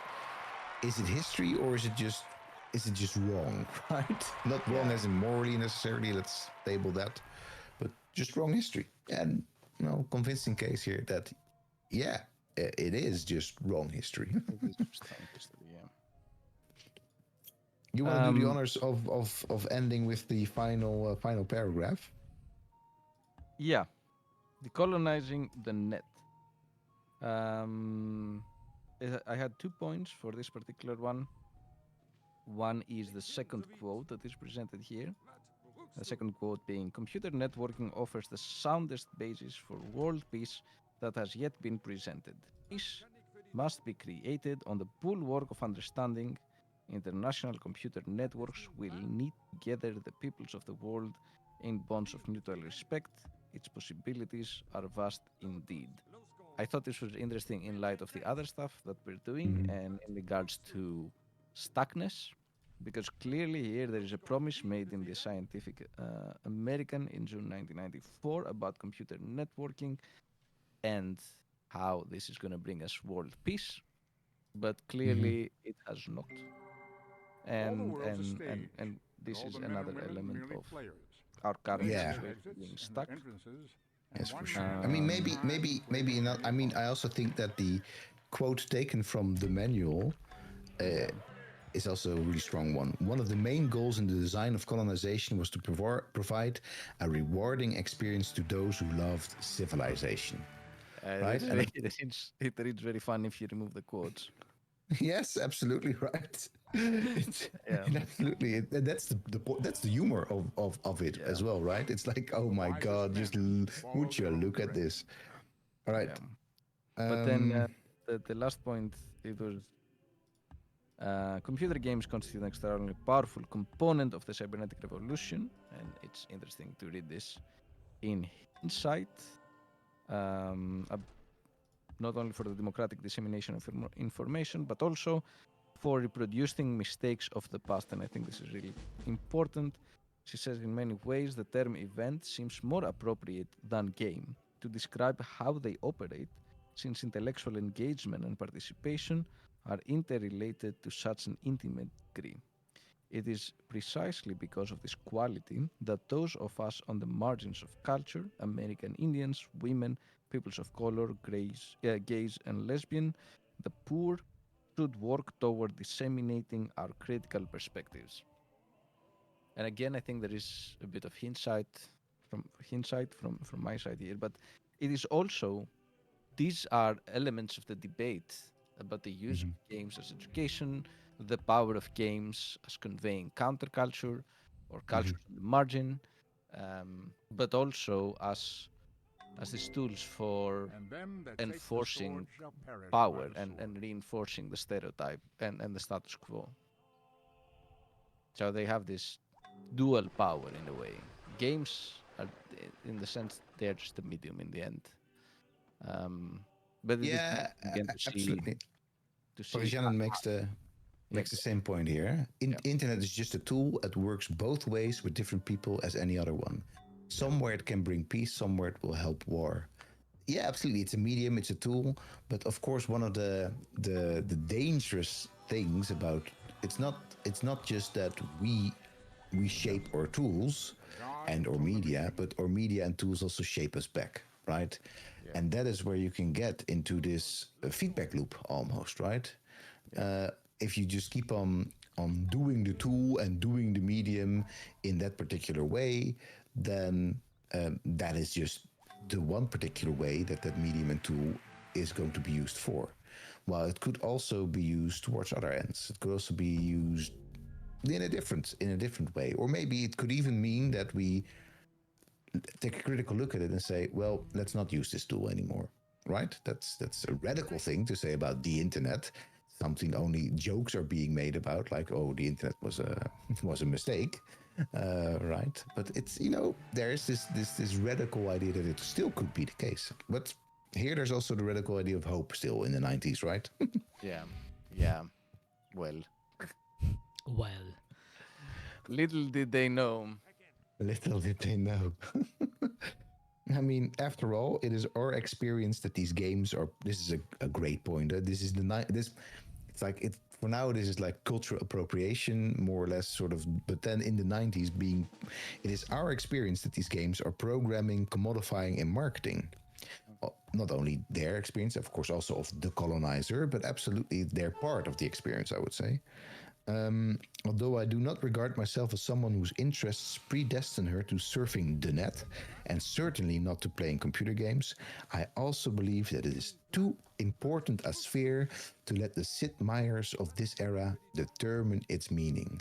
Indeed, I would argue, projects such as colonization reveal the necessity for us vigorously to contest cyber-colonialism in all its forms. If we don't, the strands of the World Wide Web will bind rather than connect us, and any opportunity for increased understanding will ultimately be lost in an electronic abyss of misinformation.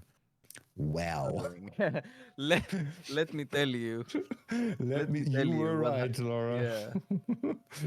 Laura sorry. Hit the nail on the head. Yeah. Yeah. This foreshadowing is very it's very interesting, and it is so much 90s in the encapsulated in these last sentences that it almost make it nostalgic if the point wasn't so powerful and important. But it also, just to go back make full circle, and still ask the question, why did you buy the game? Yeah, And but now why? there is an But explanation, right? Like, clearly she finds this important. Then, yeah.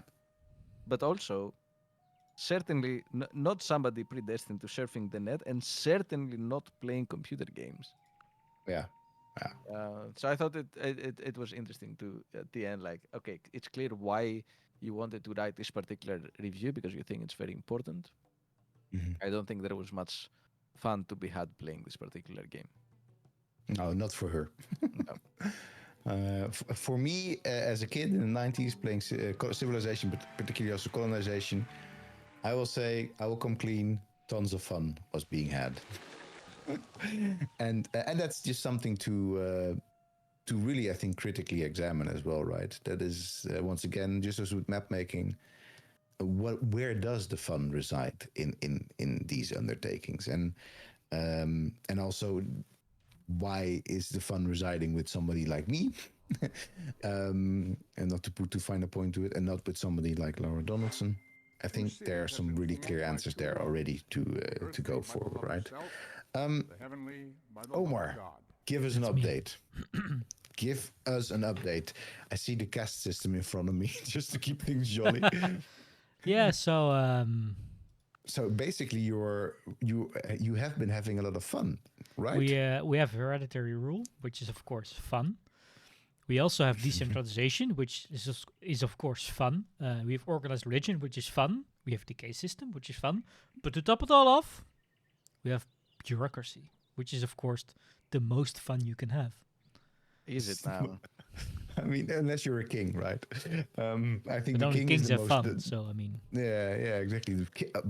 Let's be real. Kings do have a lot of fun with bureaucracy because they are impervious to it if they're playing it right. Yeah. Okay. So clearly, you've been doing pretty well for yourself, right? I honestly don't know. I haven't played this game in like 10 years, maybe. So I don't know. Could be doing well. Could be doing shit. Who knows? I mean, you've. I'm not dead yet, so That's not dead exactly, yet? exactly. If in the Civilization 3, we were already pretty clearly not making it. Doomed. Yeah. I think what you will have, because Civilization 4 still very strongly suffers from this, is you need to find a way to expand your empire. If I remember Civ 4 correctly, because if you don't, then the other empires will just overtake you in terms of population size, and that's basically the end of any shot at victory, I think. But you're doing good with some of the. I mean, There you you got a go. heavy score. Yeah, check demographics. I think that's what you want to go for. Where are you? Oh, I missed this. I missed the demographics in Civ. Ah, Yeah, right. Those numbers. so we're second on pop. That's good. That's good. That is really. We're almost first. So I mean, it's close. No, but I'm literally like you need to find a new space to expand to. Yeah. What is the Our what is the city is outfit the that best city. This is a great question. What is the outfit the Ethiopian leader is wearing? Looks very modern. Yeah, absolutely. Right? Can you have a quick look at the Yeah. Ethiopian dude? I always thought he was like wearing an Adidas suit or something. Yeah, it looks like a 3 stripes a bit, right? Yeah, Yeah, absolutely. I was which of thinking course the it same thing. isn't, but it does look a little bit like that. All right, let's wiki crutch this. And absolutely another. Janin is on a roll today. Critically examine what was fun for you as a child and why can be cathartic and educational for an adult.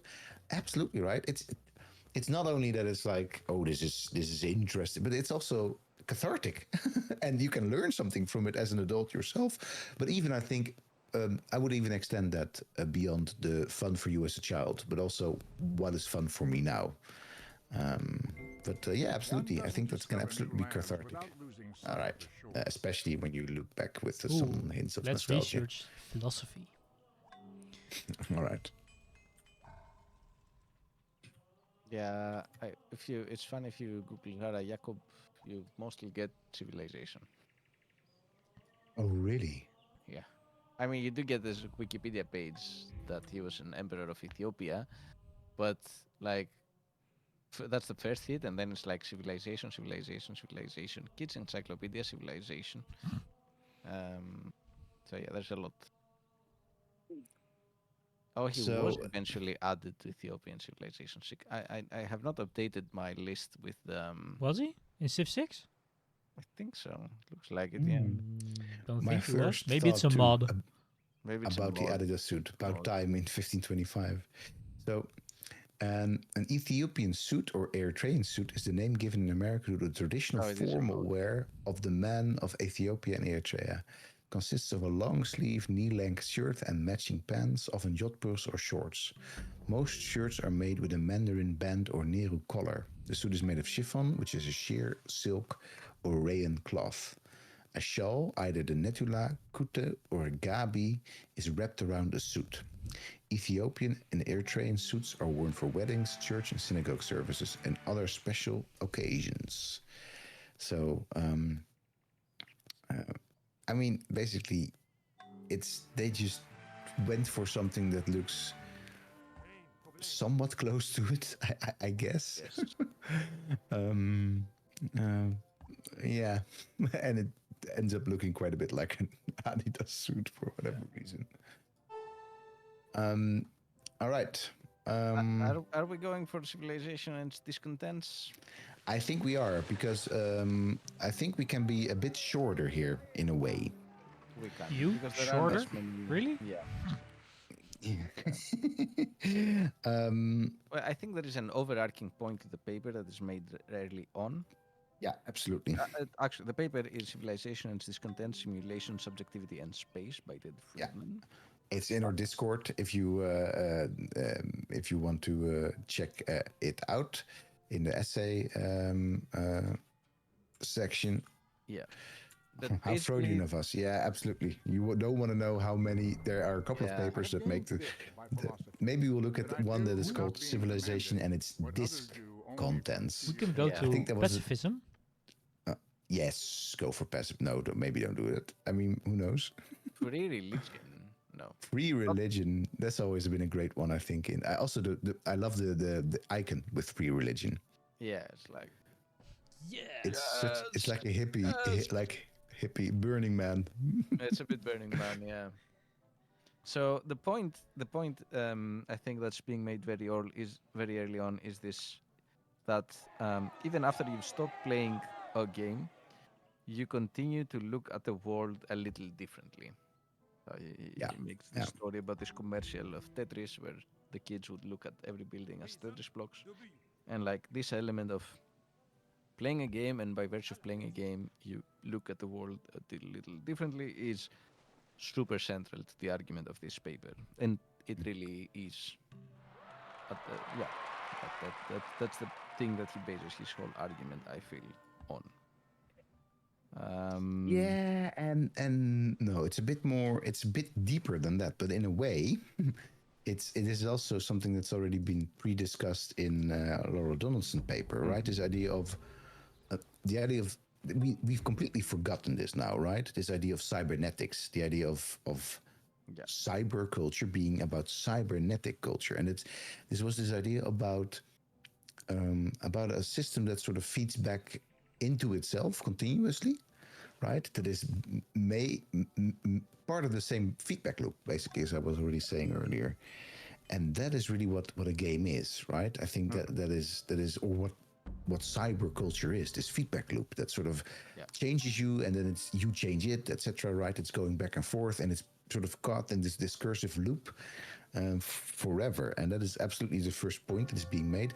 I also want to highlight the fact that with this paper, you can say that scholarship of Sid Meier's Civilization kicks off in the sense that this paper has been read widely, in contrast to the paper that we just discussed, which I honestly find more interesting. Oh yeah.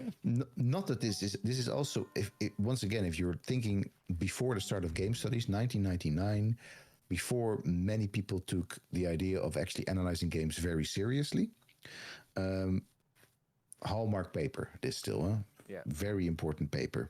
And particularly pointing out something that I think we've also lost, or at least we've made it much more narrow later on in our civilization analyses, that it really becomes about history, a lot about history, right? That is sort of the cybernetics that we're looking at, like how history is being done through civilization. And here it's much more broader, right? It's really like the world around you is being done through games. But yeah, any medium, of course, can teach you how to see life in new ways. When you read a book, in a sense, you're learning how to think like the author. And as film theories have long noted, classical Hollywood narrative teaches viewers not just how to look at a screen, but how to gaze at the world. But for the most part, the opportunities for these media to reorient our perceptions today are limited by their stylistic familiarity. And that's also another nice point, that in this writing, games are newish, right? They've been around for a long time, video games, but they still are this medium of hope, right? Yeah. Right?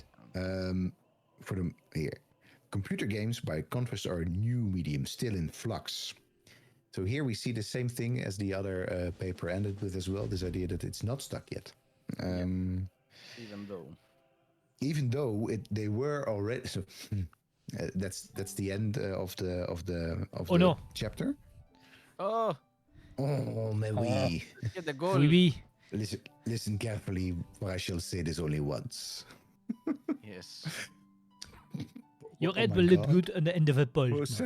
Possessor of one of the largest and finest noises in human history. Oh, yeah. Wow. I mean, it's true, yes, but it is not untrue. Wow. That's trade maps. That's something Love to introduce a historical character with. There's a bit of light. Oh, he agreed to it. Okay, he agreed to it. but look at this. He has an entire. Oh no. Oh, I found the Aztecs, people. Oh, what remains of them?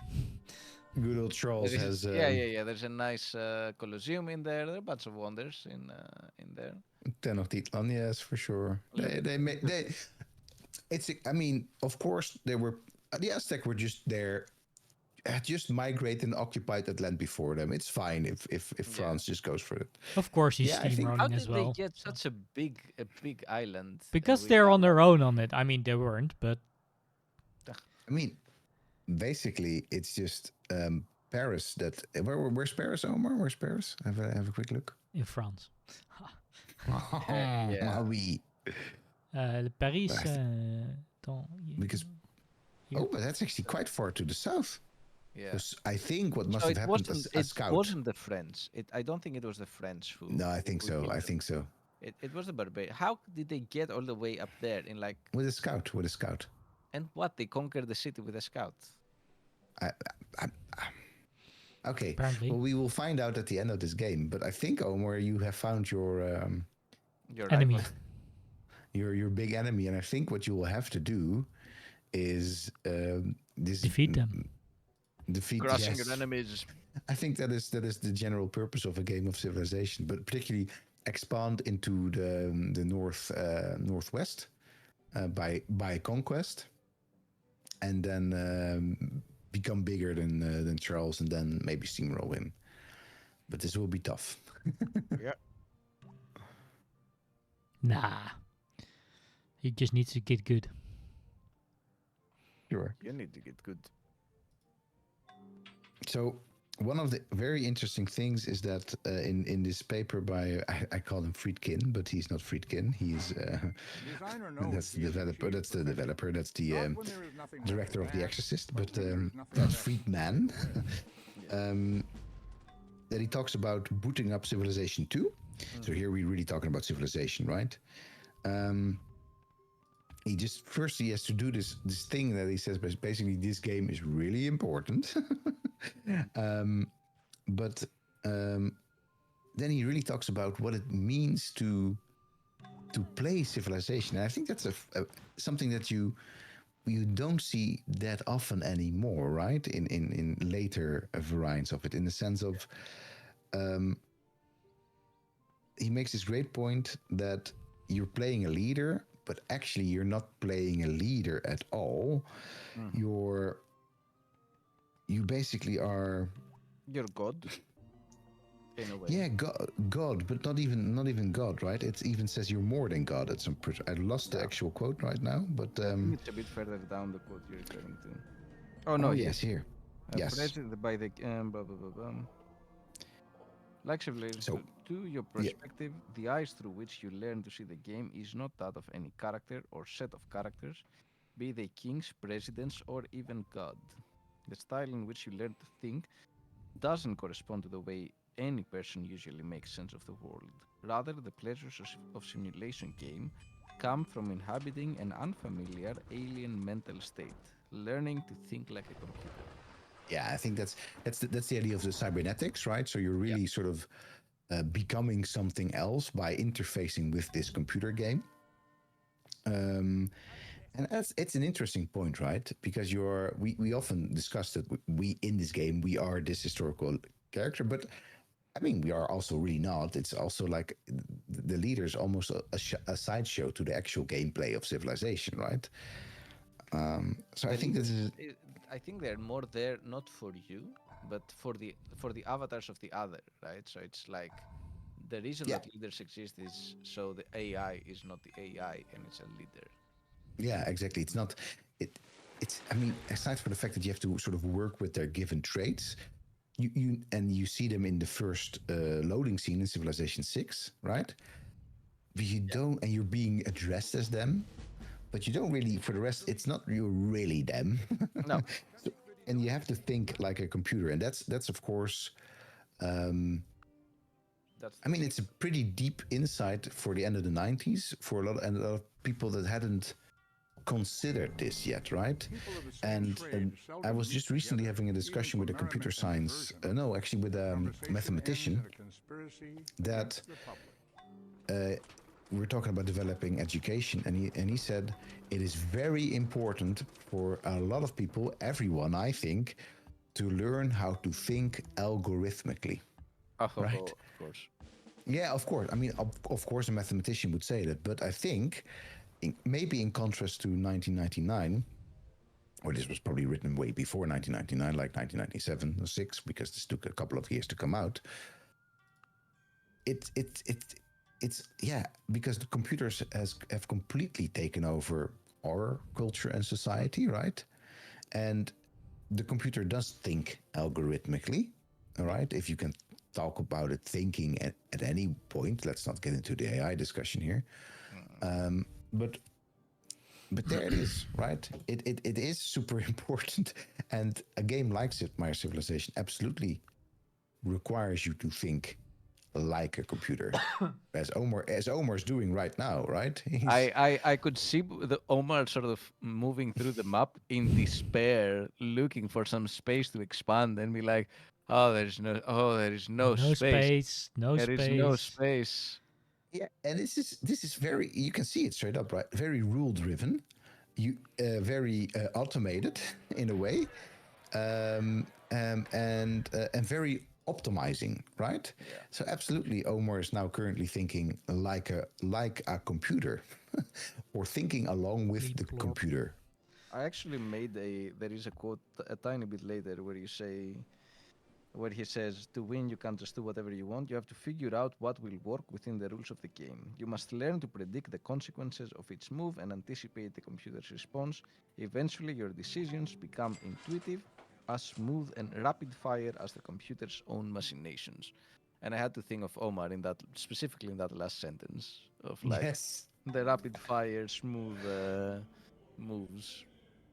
Because I do think, in that sense, that's what is being described here. Omar, like a player like Omar who just flows. There is a quote later that I thought, oh, this is basically flow. There is always an almost meditative state Banking in which you aren't just establishments are more interacting with the dangerous than computer but standing melding armies. with it. I think there is this essence of flow into playing Civ.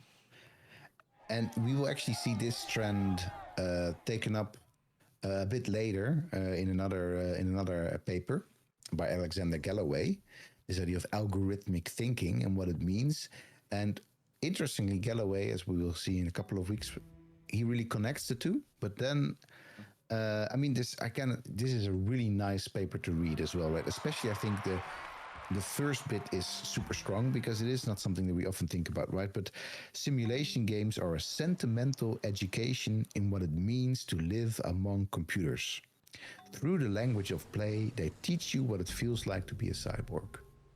And I think this has been expanded greatly in Web 2.0, right? In all sorts of cybernetic connected platforms, that it really has taught us from the Facebook like to the reshare, right? It has really taught us how to be cybernetic organisms living alongside computers, or living not even alongside, among computers.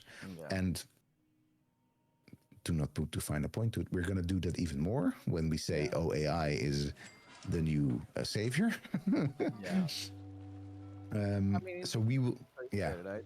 Since we all depend on technology to survive this postmodern world, to feed us, to shelter us, to comfort us, in a way, we are all as much cyborgs as the $6 million man. Yeah, absolutely. And I think that is maybe, I think this is something that Sid Meier probably never understood in terms of the education being given by civilization games. He really probably was thinking about the information that is put in there in the game. But I think this is the actual education that you're getting from a game of Civ. And that the rest of it is just not learning as much as it is just replicating ancient histories, stuck histories. And that maybe is why it is still very effective, these types of games, and where we still need them, because we still have to learn more about living among computers. Ooh, Homer says, because it can be fun to live among computers as well, right? So why learn to think about a computer? Absolutely. And then we get into this roughly the same analysis of the map, right? The map as this colonially rooted thing in travel writing. Honestly, there's a lot in there, a lot more than we have time for. But we will be returning. Sorry? Because we don't have any time. No, exactly. But we'll return to this idea of the map as well next week. So one of the things that I will point out here is interesting is that here we really have a focus once again on space, and time is actually sort of mostly taken out of the equation as an element that makes civilization tick. And this is, I think, another element that has really been not looked at. Omar has looked at it, for example, right? In how time and how ages move in civilization. Oh, But here we... it's the Ragnar, there we Vikings. go. The Viking. Look at I those love- Viking horns. Oh, look at the... Oh my God, this Look at is... it. Oh, Non-historically accurate God. horns. yes, excellent. Okay. But this idea of time is it basically doesn't have really much of a place in there, right?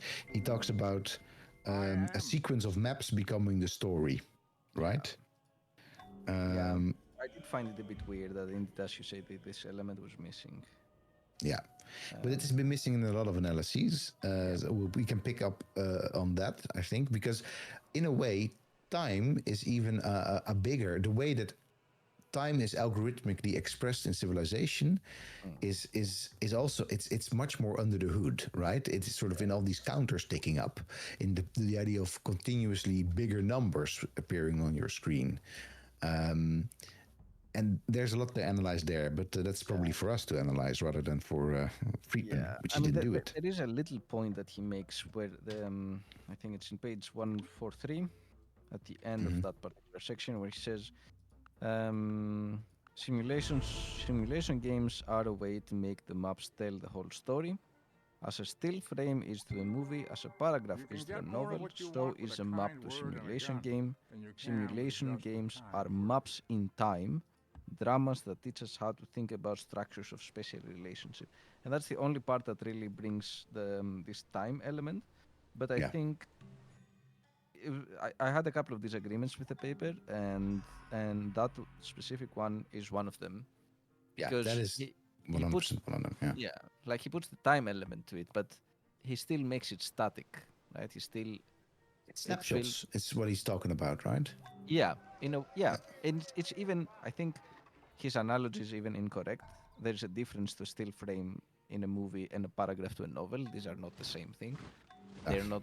They don't constitute the same element. And in the same way, a game, a map in a simulation game, I don't think it's exactly the same. So I thought, yeah, you're losing me here a bit in your argumentation. Like you're putting maybe a little bit too much emphasis on maps and space as like the reading glass, and you're losing other important elements that could inform your interpretation much more.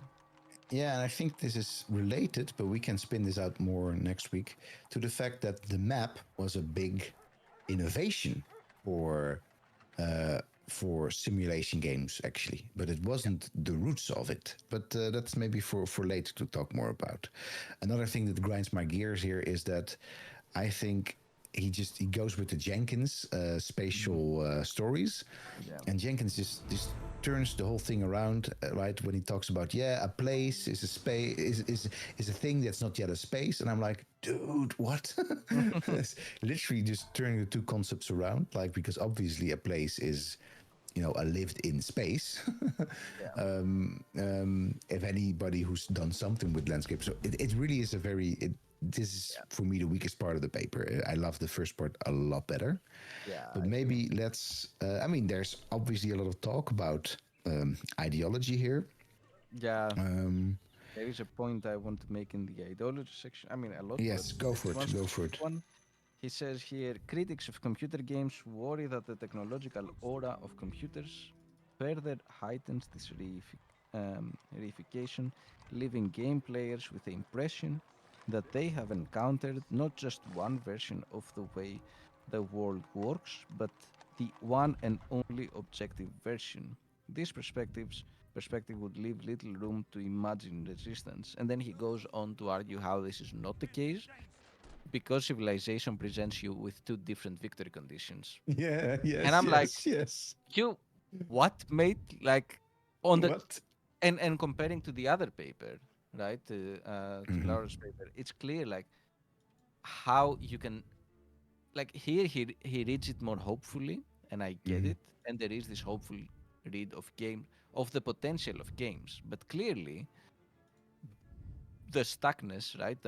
we are stuck with these games presenting one objective perception and version of history, and no matter how many win conditions you put in them, they all end up in the same thing. And I think he should have been able to see this. Yeah. Yeah, In this this is the thing. You just kind of wish that Friedman had read Donaldson's review, right? Yes, because then he probably would be like, "Oh, wait a minute, no, this is because this is indeed how the paper ends, right? What to do once you've conquered the world." If Civilization 2 rests on some questionable ideological premises, the distinct dynamics of computer gaming give the player the chance to transcend those assumptions. Computer games are designed to be played until they are mastered. You succeed by learning how the software is put together. Unlike a book or film that is engaged only once or twice, a computer game is played over and over until every subtlety is exposed, every hidden choice obvious to the savvy player. That moment the game loses its interest is when all its secrets have been discovered, its boundaries revealed. That's when the game can no longer suck you in. No game feels fresh forever. Civ-fanatics would like a word with you, Friedman. Yes. Eventually you run up against the limits of its perspective and move on to other games.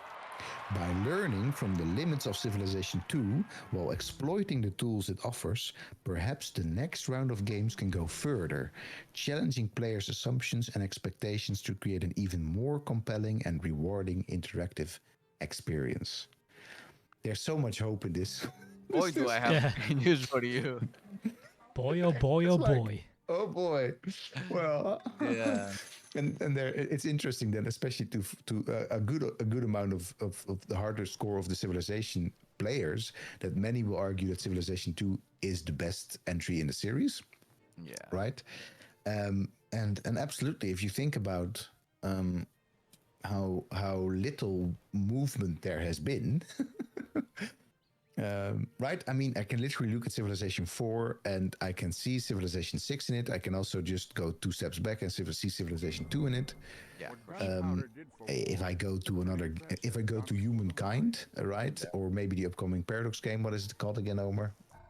The stupid game. The stupid game. No, we don't call it a stupid game. We're gonna play it. We're gonna have fun with it. Basically, you will see that in it as well, right? It's good to have a hopeful paragraph at the end. Yeah. It's good, but it's interesting that there are a lot of, I think, not a lot, but there are some critical misses in this particular paper. There are some critical hits, but there are also some really bad misses. And to see how this paper has somehow made it into the citations, while a lot of the discussions about the game in the end did follow the other paper's argumentation and problematize, like the problematics of the games and so on. But yet this is the paper that made it through. Yeah. That's just how scholarship worked as well. Yeah. Let's not put too fine a point to it, but William Friedman is, if I'm not mistaken, but at least a man, and I think also a white man, but I don't know that for sure. And it doesn't sort of say like, oh, therefore he's a bad dude, or like swimming in privileges. No, I don't know very little of this particular person. But look, we found goal. There you go. We reached the goal. We reached our goal. As soon as you reach goal, you better rounding up the discussion. But I mean, obviously, so the other paper is in this is in this not fringe journal, but in this very different type of journal that people just wouldn't easily have found, I guess, or whatever, right? That's part of it. That's part of it. By a woman, somebody of both European and indigenous or Native American descent. These are definitely things that make this, that are tapping into that scholarship being picked up by one and not the other. Not to say that this is, once again, that this is a pretty visionary paper in many ways. It gets a lot of, it really sets the tone also for a lot of the discussion. Yeah, for sure. And then this is also an interesting thing, right? What this leaves out is the gender is not in here. Absolutely not. Once again, Absolutely not in here. Time is not in here, as we already said, or at least time is in here subservient to space. Ideologies focuses on nations, right? Rather than on some other types of ideologies that this game could have been fixing on. For example, the idea of progress. There's a lot of stuff here that is just not being picked up on, and that actually then still ends up making it into the general argument about the general scholarship of civilization, as we will see next week when we will be back with more Civ 4. Omar playing Civ 4. We're gonna be kicking some French ass, I guess, Omar. We might. Yeah. Who knows? Or Charles de Gaulle will honor his legendary status as a wartime commander, and in fact, you will get your behind kicked by him. Omar, give us a brief final impression of your time with Civ 4 while we are droning on in the background. Clicking fast. Clicking fast. Clicking fast in terms of it's all coming back to you now? Or No, still no clue what I'm doing. I mean, there's some stuff which I'm like, oh yeah, this is how this worked. But there's also lots of stuff where I'm like, I guess this is what you do now. I do notice how quickly the entire map is like becoming filled with farms and stuff and roads, because you don't have the the build things you have in Civ 6. Yeah. It's an interesting. I'm gonna pick up on this last idea that because we were just talking about how it is also very familiar. And absolutely, from the outside, just as we were talking about, the cover of Civ is very familiar, right? Yeah. It's like, oh, we've seen this all before, right? The only change is that there's squares rather than hexagons, right? But it's also not true, as you say, right? Because even you, as somebody who's played this game a lot, has no idea what is actually going on under the hood. So under the hood, you have to remember to think like a computer that is playing Civ 4. So there is that slippage there between how familiar the story of civilization actually is versus what is actually happening under the hood. And that makes it, I think, still an endlessly fascinating game to play through all of that. And thanks for playing, Omar. I'm looking forward to see you do more next week. Hold on. Everything not saved will, in fact, be lost. Well, Janin, thank you so much for joining. Didn't have much to add. It was interesting to listen to analysis and some interesting questions raised. Excellent. If you have other questions to raise, you can plunk them on our Discord. We'd be happy to pick them up. If you have particular... we're sticking to scholarship here, but if you say there's this really great video essay that you really should have a look at, or check out this weird review from the early 2000s or whatever, absolutely, let us know. Have a great night. Going to raise some ships in Star Citizens before sleep. Nice. Have fun with that. That seems like a relaxing way to end the day. How are you ending the day, Omar? In bed, probably. In bed. That's where, at least at the very end, that's where it should go. Yes. And you, Aris, how are you ending your day? I will check my newborn Tamagotchi. Okay, but it will be asleep. It will probably be asleep. Oh, what time? I don't know. I'm a new parent. I don't know what time do they go to bed. All right, your Tamagotchi, if it's a baby, it goes to bed at 7. But well, it's not a baby. It's only a baby for an hour. If it's a toddler, it will go to bed at 7, and it will wake up at 7 in the morning. I can tell you from experience. Should not wake it up, basically. Or if you literally cannot. You could only wake it up by making setting the clock to a different time. Oh, it changed color. It's black and white. Yeah, it's a different Tamagotchi now, right? Oh yes. Yeah. Well, more about the weird Tamagotchis. Later. Yes, next week. So next week we're happy to talk more about the Tamagotchis. Maybe I'll read a bit of Saga and then go to bed. Excellent choice. I'm gonna sit and prepare a class for big media, first year course at Leiden University about playing games. There we Big go. There media. you go. There we go. Big media. All right, Very big. people. Thanks. Thanks for watching. See you next time. Bye. Bye. Bye. Bye. Stay happy and healthy.